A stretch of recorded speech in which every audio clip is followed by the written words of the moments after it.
Lalibela na mafumbo ya kihistoria ya Afrika. Siri ya ujenzi wa matempo ya chini ya ardhi karne ya 12.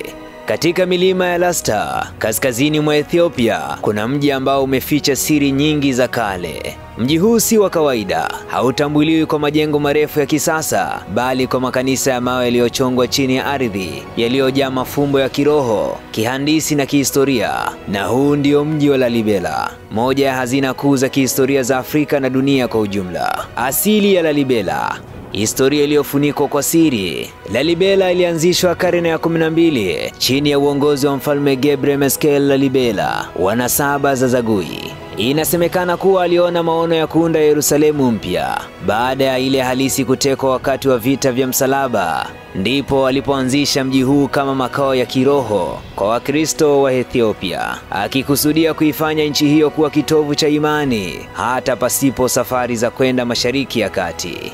Lakini ni nani hasa aliyachonga makanisa haya? Je, inawezekana kweli kwamba watu wa karne ya 12 walitumia tu zana za mikono kuchonga miamba mikubwa na migumu namna hii kwa usahihi wa hali ya juu kiasi hiki? Hapa ndipo mafumbo huanza. Makanisa ya mawe ni kazi ya malaika au wanadamu? Kuna jumla ya makanisa 11, yote yamekatwa moja kwa moja kwenye miamba migumu ya volkaniki. Miongoni mwa hayo ni lile la Bete Giorgis, Mtakatifu George, ndilo linalovutia zaidi, likiwa limetengenezwa kwa umbo la msalaba la pande tatu na kuchongwa chini kabisa ya ardhini kwa usahihi wa ajabu kwelikweli. Hadithi maarufu za ndani ya Ethiopia zinasema kwamba watu walifanya kazi mchana na malaika waliendelea usiku.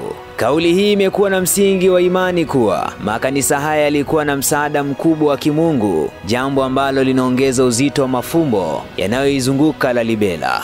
Watafiti wengine wanaamini kulikuwepo na teknolojia ya uhandisi wa hali ya juu zaidi katika Afrika ya kale kuliko tunavyodhani, ambayo haijarekodiwa vizuri kwenye historia ya maandishi ya kawaida. Mji uliopangwa kiroho. Mji wa Lalibela haukujengwa kiholela, ulipangwa kwenye mfano wa Yerusalemu ya kale. Mto mdogo unaopatikana kati ya makanisa unaitwa Mto Yordana. Kundi moja la makanisa linaitwa Yerusalemu ya juu na kundi jingine linaitwa Yerusalemu ya chini. Jina la baadhi ya makanisa linalotokana na maeneo matakatifu ya Biblia kama Golgotha, Bethlehem na Sheol, mahali pa wafu. Mpangilio huu unaashiria kuwa Lalibela si tu mji wa ibada, bali ni ramani ya kiroho iliyobeba mafumbo ya maisha, kifo na wokovu kwa mujibu wa imani ya Waorthodoksi wa Ethiopia. Mila, ibada na siri za kiroho. Hadi leo, Lalibela ni kitovu cha hija na ibada kwa waumini wa kanisa la Orthodoksi Tewahedo.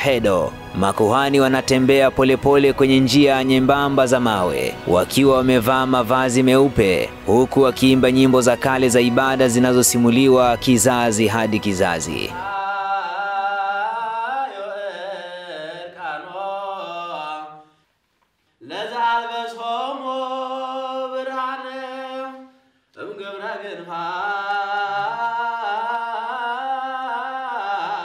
Wengi hufanya hapa kuomba, kufunga na kutafuta faraja za kiroho. Mazingira ya Lalibela huleta hali ya kutengwa kabisa na dunia ya nje. Ni kana kwamba mtu anapiga hatua kurudi karne za nyuma. Lakini hata kwa watazamaji wa kawaida, unyenyekevu na utulivu wa eneo hili hufanya mtu kujiuliza ni nini hasa kilichofichwa hapa. Mafumbo yanaendelea. Pamoja na historia yake ya karne nyingi, Lalibela bado haijaeleweka kikamilifu. Baadhi ya mafumbo yanaendelea kuzua gumzo kubwa ni kwamba teknolojia ya ujenzi. Je, ni kweli kuwa watu wa karne ya 12 wangeweza kuchonga makanisa haya kwa mikono yao pekee? Kwa nini hakuna maandiko ya kihandisi ya kueleza mchakato wa ujenzi? Lakini pia umri halisi wa makanisa haya. Baadhi ya wachunguzi wanadai kuwa makanisa haya huenda ni ya kale zaidi, hata kabla ya mfalme Lalibela mwenyewe, lakini yalikarabatiwa tu wakati wa utawala wake. Lengo la siri la mji. Je, kulikuwa na mpango wa kuficha maarifa fulani ya kiroho au kisayansi kwenye makanisa haya? Wengine wanaamini kuwa Lalibela ni eneo la nguvu za kiroho, spiritual energy point, urithi usio na mfanowe. Mnamo mwaka 1978, UNESCO ilitangaza Lalibela kuwa urithi wa dunia, lakini mji huu bado uko chini ya rada ya wengi duniani. Lalibela inasimama kama ushahidi wa ustadi wa kipekee wa Afrika ya kale, uliojengwa kwa msingi wa imani, maono na roho ya ubunifu wa kipekee.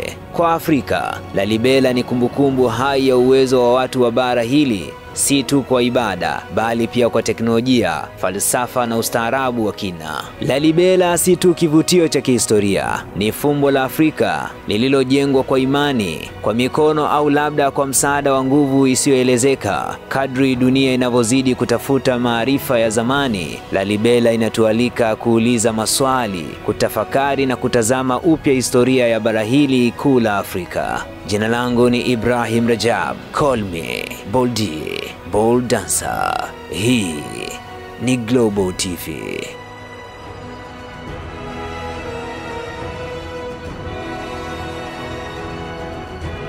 Hey, mizigo ya meli na ndege imefika. Sasa ni rahisi. Mizigo kutoka China, Dubai, Uturuki, India na Marekani inakufikia kwa muda mfupi sana. Safirisha na Simba wa Bahari. Ni salama, haraka na nafuu.